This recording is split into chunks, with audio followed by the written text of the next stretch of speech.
Grüß, willkommen in einer frequency video. Welcome to yet another exciting video. In this case, episode 78 of my game system design series of videos.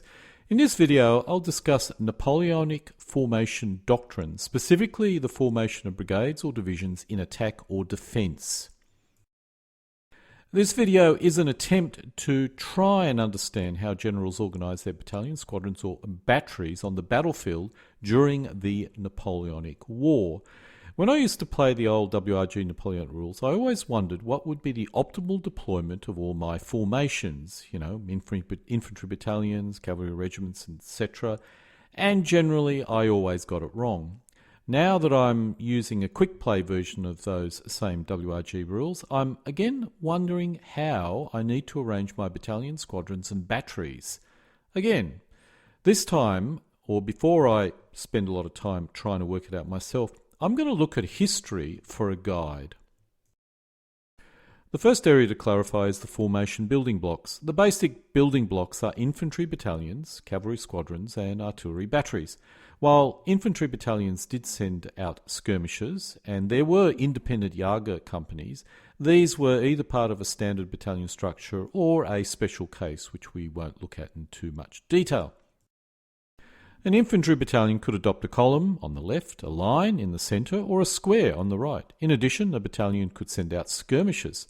For the Prussian army, typically the third rank of its Fusilier battalions could send out skirmishers, which is also shown at the top, or the centre formation anyway. The cavalry squadrons normally formed up in two lines of cavalry. Cavalry regiments could adopt a wide range of formations, which is not going to be covered too much in this example or video. I'm mainly focused on artillery and infantry. The artillery typically formed into a line with varying gaps between artillery pieces. Some batteries could be split into two-gun sections, but we're not going to be covering that too much in this video. But what was a little bit more common, particularly with the French, was to divide a battery into two four-gun sections. In 1905, Napoleon created, or at least documented, his division of attack formation, shown here. This consists, in this case, of two brigades of three regiments, with each regiment consisting of two battalions. This was supported by four cavalry squadrons, normally light cavalry, and in this case 18 guns, which I assume come from 2 to 4 artillery batteries. I suspect in most cases only two batteries of 8 guns would be present. This shows the same structure that Napoleon documented in a little bit clearer form. Each brigade may have an extra battalion in some cases, not shown here, and the battalions in the front, which would normally be light infantry, had a high proportion of its strength in the form of skirmishers. Perhaps up to half its strength could have been sent out. I must admit I find it interesting the artillery is in the front along with the line infantry, and in fact embedded with the line infantry. At Austerlitz, and actually other battles, Napoleon's generals often created their own structure, as can be seen here by Soult's structure. In this case we see no cavalry, only artillery and infantry. Perhaps Soult lacked cavalry and had to adjust his structure accordingly. This shows the formation in more detail. It's interesting there seems to be a gap in the centre. I would have expected this gap is where the cavalry should have resided, but anyway, maybe there was cavalry, he just didn't document it. Based on other structures, which we'll be covering in a little bit more detail, this would be a good location for a number of light cavalry squadrons, that is in the centre. I feel that, I feel it rather odd the artillery is once again so far forward. I would normally feel this does, or I would expect this does expose the artillery a hell of a lot, so I'm not quite sure what the rationale behind this was. Soult also used a second type of division of attack formation, as can be seen here. In this case, the artillery is in the centre, protected by light infantry, and behind each brigade formed a huge column. This shows the same structure in a little bit clearer manner. As we can see here, we also end up with a gap in the centre. Once again, I suspect if there was any cavalry, then that's where they would be deployed. If there was cavalry deployed, as you can see here in the centre, then any counterattack against the artillery could be met by a cavalry charge. I suppose these types of formations do make some sense. Artillery cannot fire through friendly troops, and this formation would be able to bombard the enemy until the time was ripe for the two large columns to charge forward. Another interesting division of attack formation was used by St. Hilliard at Austerlitz as well, as you can see here. This is the same structure, but in a slightly easier to see form. This looks like a up the centre type of formation. The artillery would pound the enemy from each flank position, and when ready, the columns would charge forward. I suspect in this case any cavalry present would need to be placed on the flanks to protect the artillery. This shows a possible position for cavalry squadrons, which could be placed on each flank. An enemy attack against the artillery could be countered with a swift cavalry charge. Staying with Austerlitz, which seems to be a battle where I have got a lot of source information about divisional structures or columns of attack, this is also a division layout of St. Hilliard's division when it reached the Pratzen Heights. I assume this was a defensive formation which could go on to the attack at any particular time. The lack of infantry battalions in line is rather interesting. This shows the same layout which I showed earlier in a little bit greater clarity. The infantry at the front were light infantry battalions, and I have to assume the skirmishers were sent out from these battalions, although that's not shown in the source documentation that I have. Once again, there's no cavalry with this particular layout. This comes from a different source, and in this layout we see a typical defensive formation with 3 battalions in line in the first line and 3 battalions in column in the second line. The objective of this diagram really is to show the spacing between formations. There's a lot of empty space. This shows the same layout in a slightly easier to see form. I have to assume the infantry in line have sent out skirmishers, which are shown in this particular diagram. There's a lot of space here. The lines being supported by columns do make a lot of sense, but in this case the artillery or cavalry is absent, so perhaps this is the formation you would adopt if you didn't have cavalry or artillery.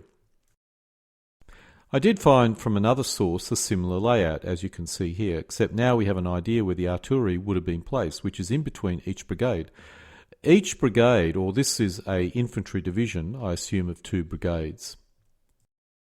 From another source, in this case looking at the Iberian campaign, this shows the layout of both the French and Spanish forces at one of their battles.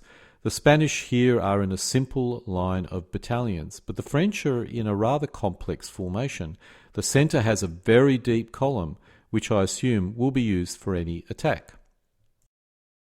This shows the same layout in slightly clearer manner. Once again, no artillery or cavalry, only 9 French infantry battalions. I do wonder what this formation was supposed to achieve. I'm guessing a up-the-centre thrust with a battalion at each flank to deal with any threats accordingly, but I'm a little bit uncertain how the battalions in the rear actually assist, particularly if the battalion in the front doesn't do that well. Moving forward to 1812, this shows Morant's formation in the Battle of Borodino. What is interesting is the cavalry is finally included, as Napoleon originally envisaged back in 1805. In this case, we have the diagram in a slightly better clarity. What we can see here is the artillery's position in the centre of this diagram. We see the artillery battery in the centre, or perhaps 2 batteries, with half a battery at each end of the skirmish line. On each side of the central artillery, we have an infantry line with a light skirmish screen in front. On each flank, we have 3 battalions organised into a sort of triangular formation. Moving to another source, this diagram here shows an echelon attack, French echelon. The idea of an echelon attack was to concentrate one's hardest hitting unit against a perceived weak spot in the enemy line, whether a flank or any other weakly held sector. If this first encounter went well, the second unit, arriving later, would have an easier time, and with luck, the rearmost echelons would not need to engage at all. In some cases, the echelons would not all march directly ahead, as shown on the left, but would follow the first towards the key point, marching in an oblique direction, as shown on the right. The speed of the advance here ranged from 80 metres a minute to 130 metres a minute, according at least to this source. I do also have an interesting document, a Prussian drill manual dated 1812. This was developed by the Prussians after their defeat at Jena Austerlitz and basically attempted to restructure the army in a way to mimic the French. What we see here is 4 Fusilier battalions in the first line, 3 musketeer battalions in the second, and a musketeer and a grenadier battalion in the third line. Following is a formation, which is a bit hard for me to read. It looks like guns, but the description does not read artillery, so I'm not certain what this is, perhaps transports or something.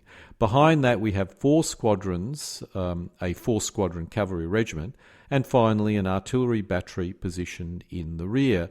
This is a normal battle order for a brigade, based on that Prussian drill manual dated 1812. This shows the brigade in its normal order in a much more clear form. I expect this formation allowed the brigade to quickly adopt another formation based on what it faced, so it could quickly go into attack, defence, or whatever you particularly need at that particular point in time. From the same documentation, this is a brigade in attack formation, once again from the Prussian drill manual dated 1812. This shows the Prussian brigade in attack formation in a clearer manner. 1 Fusilier battalion is split in 2, with each half on each flank of the first rank of musketeers. I'm uncertain how the artillery gets involved in this combat. Clearly, if there's a problem, maybe the cavalry and some of the infantry have to get out of the way, or perhaps it's structured in a way that when it goes into attack, it's all about the musketeers launching attacks or bayonet charges. Figure 3, and also from the same document, this is a formation for a bayonet attack. This shows a formation designed for bayonet attack in a clearer manner. I'm uncertain where the artillery went here. Perhaps it's not used in this case and kind of aligns with the earlier attack formation where the artillery didn't seem to have any purpose because it couldn't actually target anyone. In this particular case, we're dealing with a formation which was designed to counter enemy cavalry. The centre is well held with 3 lines of infantry battalions, 1 4-squadron regiment in the rear, that's cavalry, and 2 cavalry regiments, 1 on each flank. This formation does have a lot of cavalry in it.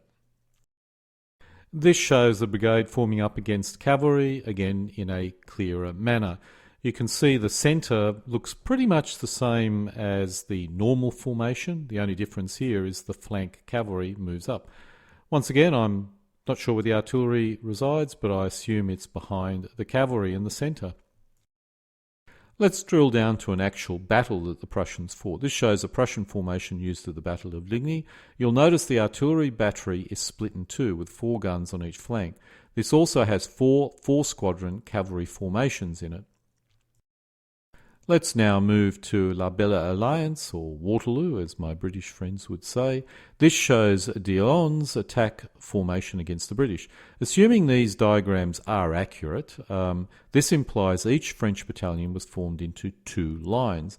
The artillery position looks a bit unusual. 1 or 2 batteries have a clear line of fire between columns, but many batteries do not. I have to assume they were actually positioned slightly different and they were designed to fire in between the columns. The British defensive line is also interesting. This looks like something from a war game, although even here you'll see 3 lines of defence, which is not so typical if you play a war game using, let's say, a set of rules like WRG. This diagram, also from Waterloo, is the first attack by the Guards, the critical attack which finally resulted in the loss of the Battle of the French. But anyway, if this consisted of 10 fresh battalions of the Guard, each black box represents a battalion, which looks like it's probably in a column. In between, we see the supporting artillery. This looks to me like a very piecemeal attack, which is, I think, historically one of the issues with it. Anyway, the first wave consisted of only 4 battalions against significantly greater British forces. The British when you look at in light grey, have formed up into 3 lines.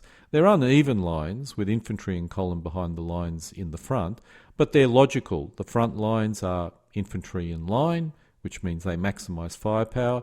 You can see quite clearly based on this that they're on some sort of reverse slope. And behind that we see infantry in columns, no doubt there to deal with any breakthrough.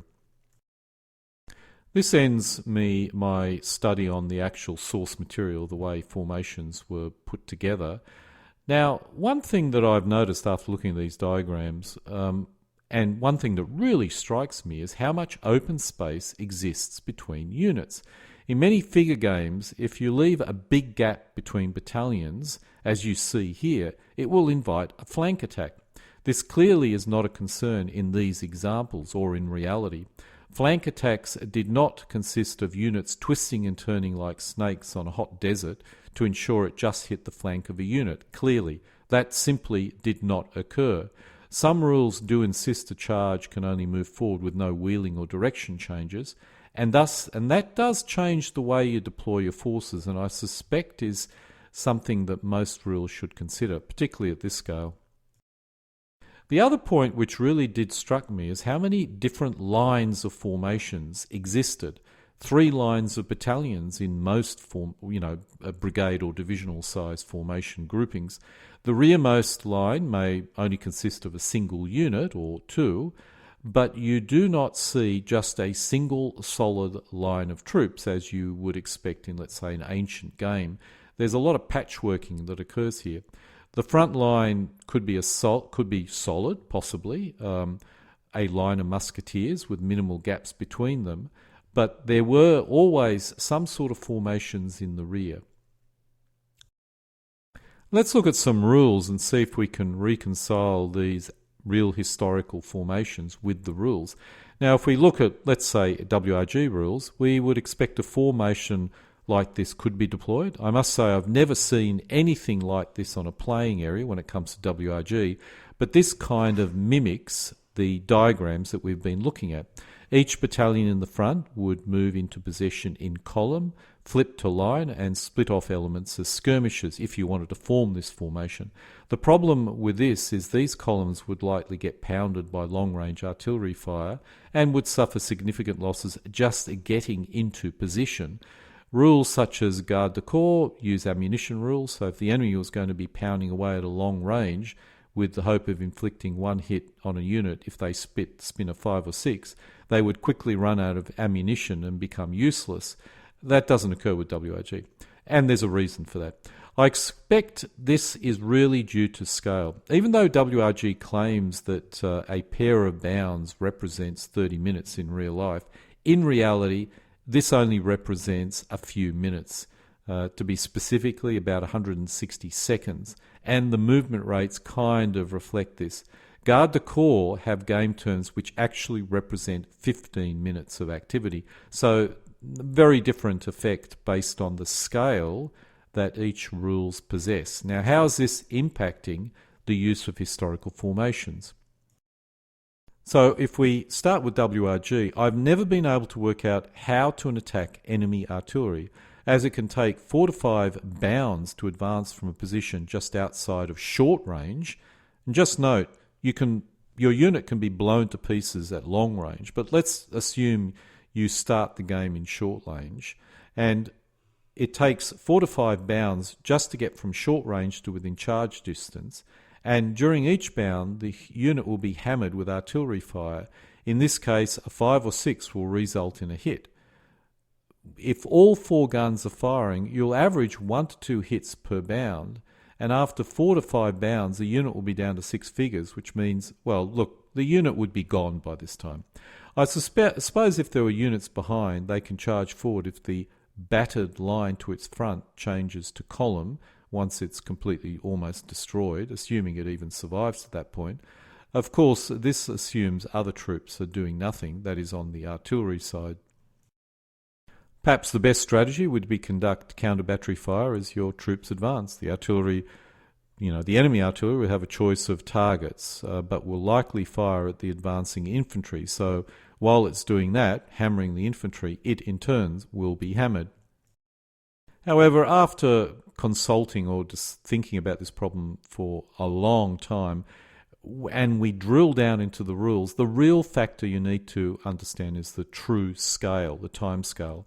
The time scale is 80 seconds per bound, or 160 seconds per 2 bound, assuming that each bound, runs one after the other. In theory, they could overlap, but let's assume they're not overlapping. An infantry in line can move about 125 metres in a single bound, or in 80 seconds, which represents a speed of about 5.6 kilometres an hour, which is a little bit fast, but reasonable. I have to admit, I still feel the impact of artillery over an 80-second period in WRG does seem a bit extreme, in which each pair of guns at long range, a pair of guns is one element, has a 1 in 6 chance of inflicting a casualty, that is against the infantry battalion in line. A battery is going to inflict a casualty each 80 to 90 seconds, or about 48 men each bound is going to basically become casualties. There are examples, or historical examples, of troops under fire for up to 2 hours from multiple batteries. However, in WRG, a single battery can inflict, let's say, 90 casualties against a line formation in 2 hours, which I mean, when I say casualties, figures, which represents almost or even over 4,000 men. This is not canister shot or very close range round shot. This is round shot at long range, which for 6-pounders is over 650 paces. Anyway, look, enough complaining at my part. The rules are the rules, and there is actually a reason why they're structured in the way they're structured, but it impedes the ability of us, or of a player, duplicating historical formation. Now, if we ignore artillery casualties for the moment, the WRG rules, are the rules which use a time scale of 160 seconds for a game turn, or 2 bounds. And in this type of time scale, you are limited in what you can reproduce. As a result, it's very difficult to reproduce forces forming up for an assault. You start the game with your forces, you have to start the game with your forces already formed up and ready to launch your attack, and already gone through long range of artillery, so you don't have the long range issue. And then after perhaps 12 game turns, which is probably typically how long a typical game would occur over a 1-day period, you only reproduce the first 15 minutes of your assault. That's what you get with WRG. I think it does a reasonably good job, but that is what you're going to get. Other older sorts of rules, such as Empire 3rd Edition or Garde du Corps, may offer a better option if you want to try and reproduce historical brigade level formations, as the time scale allows you the time to form up, launch your attack, and then game away any results. Anyway, this concludes episode 78 of my video on game system design. In this case, looking at the formations used by Napoleonic armies and try and see if they work in a figure game of the appropriate scale. Now, these days, most Napoleonic rules work on a higher level of scale. You don't have to worry about duplicating this level of extreme detail, so it's not an issue. I was mainly interested in seeing if I could get an old school, from the 70s, 80s, maybe even the 90s sets of rules that were battalion scale, to see if I could kind of reproduce the old tactics that were described in the Prussian drill manual of 1812. And there's another document I like using, which is a French drill manual, much later period, 1848, but nonetheless it uses similar tactics. And the answer is that maybe you can't reproduce those formations as they occurred historically with rules such as WRG, but the primary reason is scale. You just don't have the time. And other rules, such as Garde du Corps and Empire 3rd Edition, maybe you can. Something I need to analyse. Anyway, that's the end of this rather, in some ways, unsatisfying video. I hope you found it a little bit interesting. Alle guten Dinge, kommen zu einem Ende.